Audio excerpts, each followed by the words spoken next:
La Iglesia Cristiana Evangélica de Juncal 384 Ituzaingó, Buenos Aires, Argentina, presenta el ministerio Mujeres Buscando Sabiduría.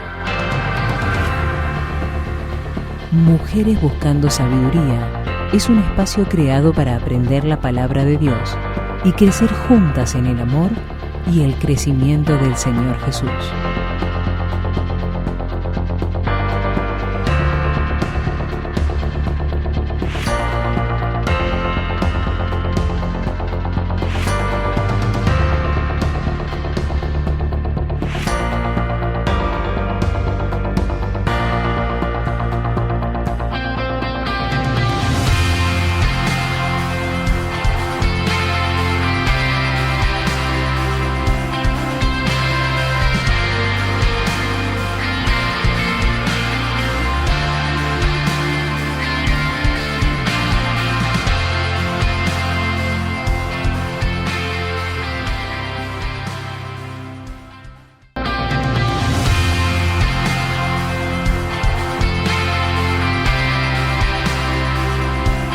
Bueno, gracias por las oraciones más ungidas del Espíritu podría haber estado, así que gracias, gracias de verdad.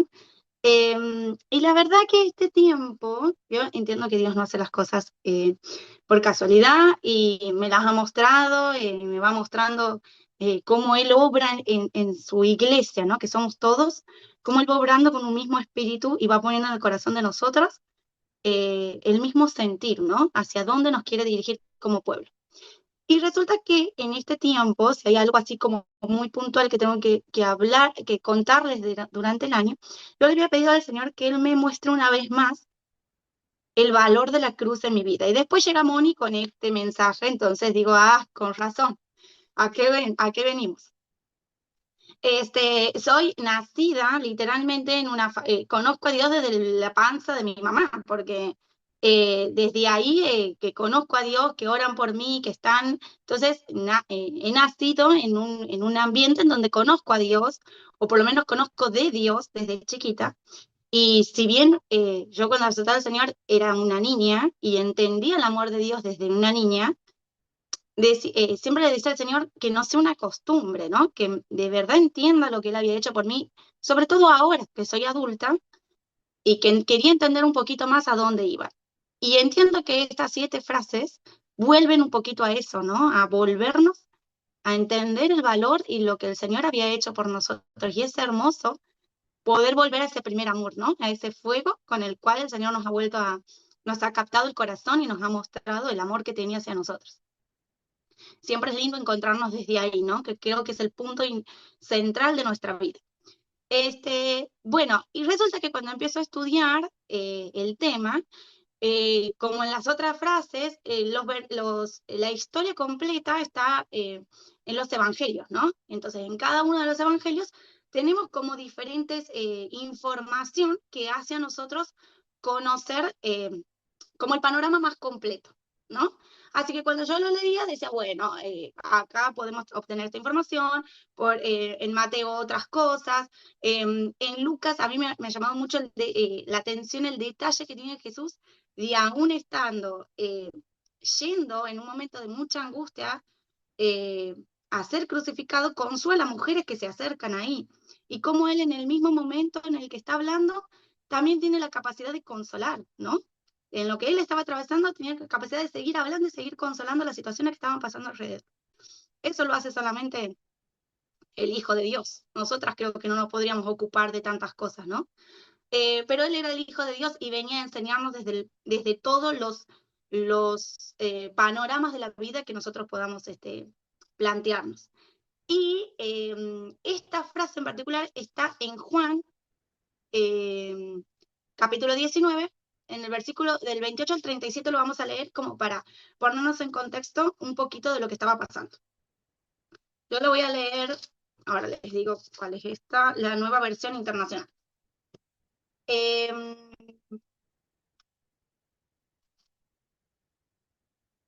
Acá está, dice, después de esto, venía hablando y narrando de todo lo que estaba pasando, hacia dónde iba el Señor Jesús cuando lo condenan en la crucifixión, y dice, después de esto, como Jesús sabía que ya había terminado, y que se cumplieran las escrituras, dijo, tengo sed. Había allí una vasija llena de vinagre, así que empaparon una esponja en el vinagre y la pusieron en una caña y se le acercaron a la boca. Al probar Jesús el vinagre, dijo, todo se ha cumplido. Voy a poner un poquito en contexto anteriormente. Creo que todas sabemos que el Señor ya estaba crucificado en la cruz. Había pasado antes. En Mateo dan detalles de cómo había sido cuando Pilato lo condena, porque el pueblo le pide que lo condene, entonces Pilato lo manda a condenar y ahí empieza una serie de cosas que el Señor tiene que atravesar, que era como pasaba siempre eso así. Entonces él empieza, detallan muchas cosas que él venía sufriendo y pasando, que eran necesarios que las pase. Empieza a caminar con la cruz, llevándolo en sus espaldas. En el medio del camino pasan ciertas cosas, lo crucifican a él y esto pasa en el tiempo que él estaba crucificado. Esto casi ya es lo último que el Señor casi dice cuando estaba crucificado en la cruz. Entonces, dice, todo se ha cumplido. Después de decir, tengo sed, dice, vuelvo al versículo 29, había allí una vasija llena de vinagre, así que empaparon una esponja en el vinagre y se la pusieron en una caña y se la acercaron a la boca. Al probar Jesús el vinagre, dijo que todo se ha cumplido. Luego inclinó la cabeza y entregó el espíritu. El 31 dice, era el día de la preparación para la Pascua. Los judíos no querían que los cuerpos permanecieran en la cruz en sábado por ser este un día muy solemne. Así que le pidieron a Pilato ordenar que les quebraran las piernas a los crucificados y bajaran sus cuerpos. Fueron entonces los soldados y le quebraron las piernas en el primer hombre que había sido crucificado con Jesús. Y luego el otro. Jesús estaba en el medio y a los costados habían dos personas, dos ladrones que estaban también crucificados y condenados como él. Pero cuando se acercaron a Jesús y vieron que ya estaba muerto, no le quebraron las piernas, sino que uno de los soldados le abrió el costado con una lanza. Y al instante le brotó sangre y agua. El que lo vio ha dado testimonio de ellos y su testimonio es verídico. Él sabe que dice la verdad para que también ustedes crean. Estas cosas sucedieron para que se cumplieran la escritura, no le quebrarán ningún hueso. Y como dice otra escritura, mirarán al que ha traspasado. Todo lo que se venía pasando con el Señor, tenía que estar cumpliendo las escrituras, como dice aquí el versículo. Dice, para que se cumpliesen las escrituras, Jesús jamás hablaba por hablar. Cuando él decía algo, un propósito tenía. Hay un psiquiatra y psicólogo, él era ateo, y se llama Augusto Cury, es brasilero. Él tenía que armar una tesis y empieza a estudiar cómo era el comportamiento de Jesús en diferentes situaciones. Y se da cuenta que Jesús tenía una inteligencia, un coeficiente muy alto de inteligencia emocional. O sea, él no actuaba como podríamos actuar cualquiera de nosotras en situaciones tan vulnerables como él lo hacía. Y este hombre acepta a Jesús como en su corazón porque se da cuenta que verdaderamente había un Dios. Porque no había forma de que él cumpla con lo que tenía que cumplir en situaciones, en cualquiera de sus situaciones, sobre todo en la cruz. Entonces escriben unos libros maravillosos que se los recomiendo, lo he leído, y habla de las actitudes de Jesús ante situaciones que nosotras hubiéramos hecho totalmente lo opuesto por cómo estamos diseñadas por parte de Dios. Entonces ahí se da cuenta que Jesús era el Hijo de Dios por la forma de pensar y la forma de actuar en esas situaciones. Entonces, a mí me impacta cuando estaba estudiando esto y hablaba con el Señor, me impactaba ver cómo Él en estas situaciones, sus palabras están llenas de propósito y van directamente al corazón, ¿no? Y cómo en el medio de la cruz, haciendo, en la oración decían, el, el querer como el hacer, Él hacía también, y ese haciendo estaba llena de propósito, ¿no? Y era para que, dice, se cumpliesen las escrituras. ¿De qué escrituras? El versículo 28, ¿no? Empieza diciendo en esta parte, después de esto, como Jesús sabía que ya había terminado, y para que se cumpliesen las escrituras, dijo, tengo sed. En el Salmo 22, si quieren vamos al Salmo, David ya había dicho anteriormente, había descrito lo que iba a pasar con el Señor Jesús. Miren, Salmo 22, versículo 9. Dice, pero tú me sacaste del vientre materno, me hiciste reposar confiado en el regazo de mi madre. Fui puesto a tu cuidado desde antes de nacer. Desde el vientre de mi madre, mi Dios eres tú. No te alejes de mí porque la angustia está cerca y no hay nadie que me ayude. El 13 dice, contra mí abren sus fauces leones que rugen y desgarran a su presa. 14. Como agua he sido derramado, dislocados están mis huesos. Mi corazón se ha vuelto como cera y se derrite en mis entrañas. Y acá está lo que decían en Juan. Dice, se ha secado mi vigor como una teja. La lengua se me pega al paladar. Me han hundido en el polvo de la muerte. Como perros de presa me han rodeado y me ha acercado una banda de malvados. Me han traspasado las manos y los pies. Si ustedes leen en los otros evangelios, esto está descrito tal cual. Los rodeaban a Jesús y le decían cosas tremendas antes de ir a la cruz. El 17, puedo contar todos mis huesos. Con satisfacción perversa, la gente se detiene a mirarme. Se reparten entre ellos mis vestidos y sobre mi ropa echan suerte. El 19 dice, pero tú, Señor, no te alejes. Fuerza mía, ven pronto en mi auxilio. Ya estaba en ese momento, hace años atrás, eh, viendo lo que iba a pasar con el Señor Jesús. Y se estaba cumpliendo esto que David estaba poniendo ahí. El Señor Jesús estaba yendo a la cruz y venía eh, a dejar todo ordenado en la tierra. Eso me impacta, porque Él viene a que se cumpliesen las escrituras, no solo por amor a nosotros, sino también a entender que había un orden que dejar en la tierra. Y Dios mismo se hace hombre para venir a dejar eso listo en la tierra y para que en nada de las áreas en las que nosotras buscamos haya dudas. Yo soy una persona muy emocional. A mí las emociones me atraviesan un montón y busco siempre a Dios a través de mis emociones. Pero mi esposo es muy racional en muchas cosas. Y nos equiparamos muy bien porque yo por ahí, todo esto, y me dice, no, pero esto es así, así, así. Y a mí me deslumbra eso, porque él ve las cosas desde otro lado. Y me encanta porque Dios cubre todas las cosas.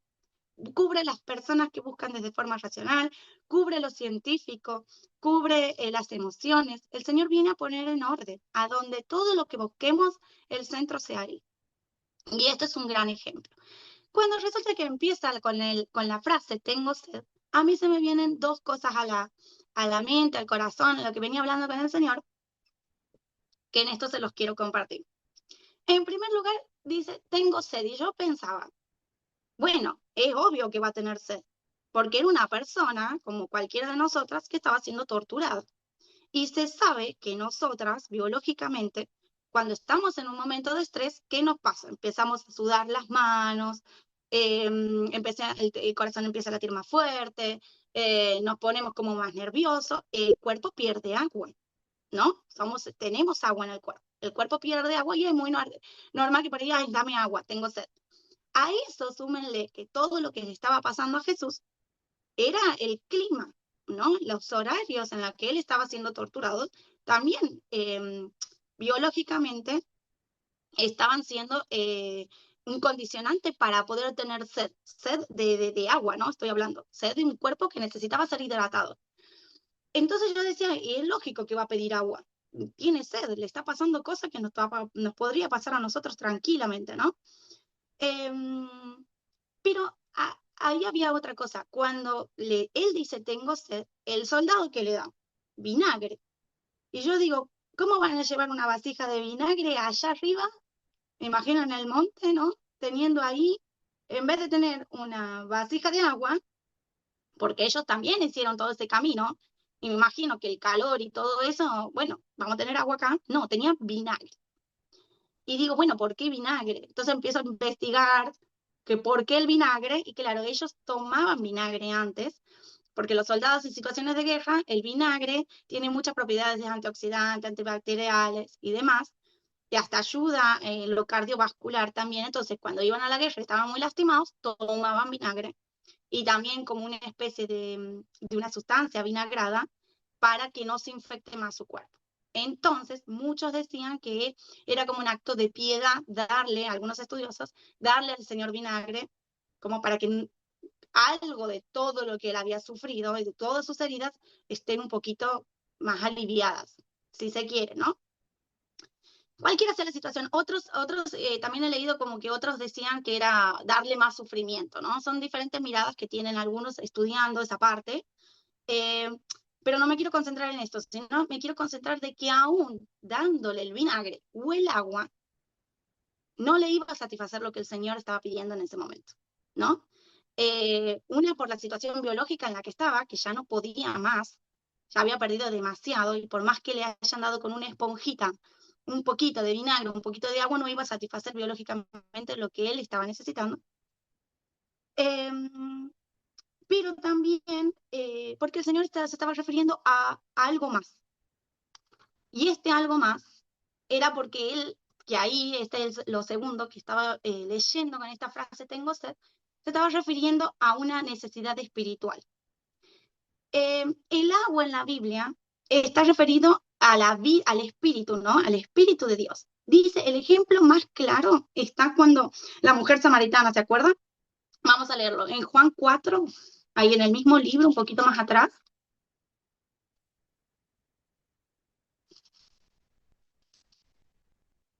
Acá está. En Juan 4,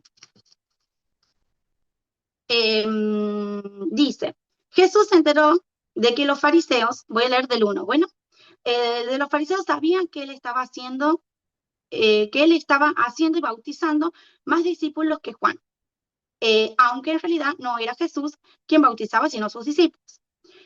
Pero eso se fue de Judea y volvió, por eso se fue de Judea y volvió otra vez a Galilea. El 4 dice, como tenía que pasar por Samaria, llegó a un pueblo samaritano llamado Sicar, cerca del terreno que Jacob le había dado a su hijo José. Allí estaba el pozo de Jacob. Jesús, fatigado del camino, se sentó junto al pozo. Era cerca del mediodía. Sus discípulos, imagínense un mediodía en Santiago del Estero, muertos de sed de haber estado, imagínate. Bien, dice, sus discípulos habían ido al pueblo a comprar comida. En ello llegó a sacar agua una mujer de Samaria. Y Jesús le dijo, dame un poco de agua, le dice a la mujer. Pero como los judíos no usaban nada en común con los samaritanos, la mujer le respondió, ¿cómo se te ocurre pedirme agua si tú eres judío y yo soy samaritano? Y el Señor le dice, si supieras lo que Dios puede dar y conocieras al que te está pidiendo agua, tú le habrías pedido a él y él te habría dado agua que da vida. Señor, le dice, ni siquiera tienes con qué sacar agua y el pozo es muy hondo. ¿De dónde pues vas a sacar esa agua que da vida? ¿Acaso eres tú superior a nuestro padre Jacob, que nos dejó este pozo, el cual bebieron él y sus hijos y su ganado? El 13 dice, todo el que beba del agua volverá a tener sed, respondió Jesús. Pero el que beba del agua que yo le daré, no volverá a tener sed jamás, sino que dentro de él esa agua se convertirá en un manantial del cual brotará vida eterna.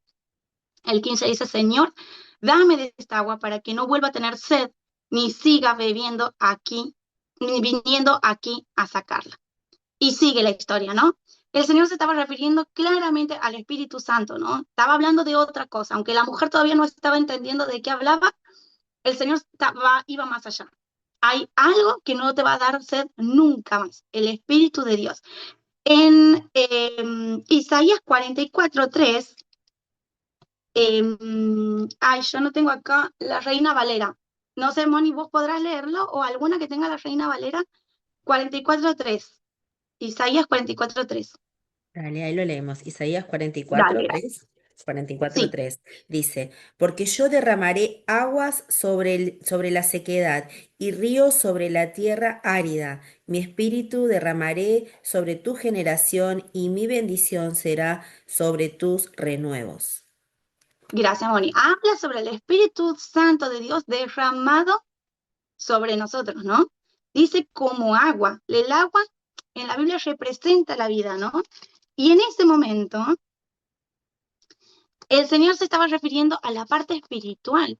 Tengo sed, hay algo que me está faltando. Yo pensaba, ¿qué pasa cuando nosotros no tomamos agua? ¿No? ¿Qué pasa cuando la planta no se riega? Piensen en una planta cuando no está regada, se pone toda marrón, verde, seca. ¿Qué pasa cuando los animales no toman agua? ¿No? Cuando la tierra no está con agua hidratada, se muere. Literalmente se muere cuando no hay agua. Está estudiado que nosotras podemos vivir, los seres humanos, podemos vivir entre 3 y 5 días sin agua. O sea que si yo dejo tomar agua ahora, el martes, chao, ¿no? Quiere decir eso, no podemos estar más tiempo sin agua, entre 3 y 5 días, muy poco tiempo. Ahora, podemos estar sin comer hasta 2 meses, pero el condicionante es tomando agua. Si nosotros nos hidratamos 2 meses sin tomar, bueno, el Señor estuvo 40 días, ¿verdad? Sin comer. Entonces, pero hidratándose, nosotros tenemos que tomar agua para poder sobrevivir ese tiempo. El agua es condicionante. El agua es un condicionante para la vida y Jesús la utiliza como evidencia espiritual en medio de la cruz. Miren si habían palabras profundas en ese tengo sed, ¿no? Utiliza algo que necesitábamos siempre, condicionante de vida en todo el mundo, y el Señor estaba hablando de eso para una evidencia espiritual. Sus palabras siempre van más profundo de lo que nosotros queremos imaginar, siempre. Por eso la palabra de Dios siempre es viva. Por más que la leamos una y otra vez, siempre hay algo más profundo que conocer en el Señor. Entonces, ¿a quién qué estaba diciendo el Señor? ¿Por qué por más que le den vinagre o agua, a él no le iba a satisfacer esa necesidad que tenía? Porque el Señor estaba separándose del Espíritu de Dios. Entonces decía, tengo sed, porque el Espíritu de Dios estaba yendo de él. En el versículo 30 dice, al probar Jesús el vinagre, dijo, todo se ha cumplido. Luego inclinó la cabeza y entregó su espíritu. Dice, tengo sed, le dan el vinagre y él dice, ya está, todo se ha cumplido. Ya se había cumplido lo que había dicho las Escrituras. Ya estaba listo lo que él había pasado anteriormente, que lo acabamos de leer en el Salmo. Ya había cumplido el sufrimiento que tenía que pasar, que en Isaías también lo describe, qué iba a pasar con él. Me lo imagino, ya te fuiste de mí, Señor, ya está, te fuiste, el Espíritu se había ido. ¿Y qué pasó? Se murió. Jesús se murió. Cuando el Padre se separa del Hijo, Jesús se murió. Él experimentó en carne viva lo que era vivir sin Dios. En medio de la cruz, él sabía lo que era tener una vida sin Dios. El Padre y el Hijo se separan en ese momento por amor a vos, por amor a mí, por amor a todos los que estamos en este mundo, ¿no? Por amor al ser humano, se separan. Y algo que me impactó que no hay nada en la vida en la que Jesús no lo haya vivido. No hay nada en la vida en la que Dios no se haya hecho hombre para venir a experimentar lo que nosotros estamos sufriendo, lo que nosotros estamos pasando, las luchas que tenemos. El Señor Jesús sabe por lo que pasamos. Él sabe cómo nos sentimos. Él sabe lo que es vivir con sed, sea la situación en la que estemos. Incluso sabe que separado de Dios nada podemos hacer. Se separó en ese momento y él terminó muriéndose. Nosotras a veces nos separamos de Dios y llegamos hasta tal punto que viviendo fuera de Él estamos viviendo como muertos, ¿no? Avanzamos, creemos que podemos con ciertas situaciones, tratamos de sobrevivir sin consultarle cosas a Dios y terminamos diciendo, no es por acá. Terminamos viendo personas que toman malas decisiones, que se encuentran sin rumbo, que se secan porque se separan de Dios. Cuando Dios no está, en el centro todo lo que está alrededor se derrumba. Si nosotros en la iglesia no ponemos al centro a Dios en primer lugar, la iglesia no va a dar frutos. Si no ponemos a Dios dentro de nuestro hogar, de nuestra casa, la casa no va a estar en orden. Si no ponemos a Dios en el centro de nuestra vida, esa vida no va a tener libertad. Esa vida va a quedar seca, ¿no? Porque no vive en unos manantiales, no está hidratada, no va a dar fruto. También vemos en otros versículos en la Biblia en la que el Señor habla de que cuando nosotros estamos hidratados, cuando nosotros estamos junto a las corrientes de agua, contra esa agua que le ofrecía la mujer samaritana, estamos, el árbol es frondoso, vivimos en un valle, todo se ve más verde, estamos hidratados, estamos reverdecidos, damos frutos, pero porque el agua de vida es sed. Y la cruz, en esta palabra tengo sed, nos muestra claramente que cuando se separa eso, se muere. Y muchas veces vivimos sin estar así, sin estar hidratados como corresponde. Y la pregunta es, ¿cómo estamos hoy? ¿Cómo vamos terminando el año? ¿Estamos nutriéndonos? ¿Estamos tomando el agua o tenemos sed? ¿Se nos está secando la tierra o realmente está hidratada? Con agua, no con vinagre. ¿Estará hidratada como corresponde? ¿Estaremos unidas al Señor? ¿Estaremos disfrutando de los manantiales? ¿O todavía hay cosas que no se las estamos entregando? ¿O todavía hay lugares en los que no estamos regando porque nos da vergüenza, porque no queremos hablar de Dios con eso, de eso, porque nos gusta, porque estamos cómodos, porque, bueno, Señor, te abro todas las puertas de las habitaciones, pero esta no, esta que está acá, la manejo yo. Y a veces somos así, a veces hay cosas que no tenemos que entregar, a veces hay tiempos que no queremos dar, y el Señor necesita regar todo eso, ¿no? Bueno, que podamos volver a Él. Nunca es tarde para ir al Padre, nunca es tarde para decirle, Señor, tengo sed, Señor, necesito que me des agua, necesito que nutras esto que estoy, no me quiero estar viviendo como muerto después, quiero dar frutos, quiero estar bien. Tenemos nosotros, no importa la edad que tengamos, si nos estamos dando cuenta, no importa en la etapa del año, que nosotros no estamos yendo a tomar de esa agua, tenemos que ir corriendo a Jesús, ¿no? Tenemos que ir a decirle, quiero estar con vos, quiero hidratarme, quiero pasar tiempo en tu palabra, quiero saber qué tengo que hacer, quiero estar con vos, quiero que me reveles lo que hablaste en ciertas situaciones, quiero caminar con vos y que tu espíritu me hable. Gracias a Dios tenemos el Espíritu de Él que nos habla en cualquier momento, en cualquier circunstancia, pero no podemos ignorarlo, tenemos que estar en comunión con el Padre para poder escucharlo y discernir. Y lo que más me impacta es que cuando volvemos a Jesús, cuando volvemos a Dios mismo, el Señor experimenta lo que es vivir y sin Dios, experimenta que uno vive como si fuera que está muerto. Él se murió literal, se dio cuenta que estando en el Espíritu uno si no está el Espíritu de Dios, de nada sirve. Y tenemos también la evidencia de que Jesús resucita. Entonces cuando nosotros corrimos hacia el Padre, cuando nosotros vamos como estamos sedientos, cuando la tierra está seca, cuando el corazón ya no puede más, cuando vamos al Padre, el Padre nos resucita, nos hace de nuevo, nos levanta, nos viene a dar una nueva vida, ¿no? Y nos permite volver a vivir con Él como estamos. Jesús es la evidencia de que Él resucita lo que estaba muerto. Y si nosotras vivíamos así, si nosotras estábamos esperando que Dios nos venga a buscar de esta forma, si nosotras estábamos cómodas en lo que queríamos, Jesús es la evidencia de que Dios cambia las cosas, ¿no? Y Jesús también es la evidencia de que fuera de Él no podemos hacer nada. Me gustaba en la oración que decían, gracias Señor porque Dios sos bueno en todo tiempo. Y también a mí me impactaba ver que en la cruz Él también era bueno con nosotros, ¿no?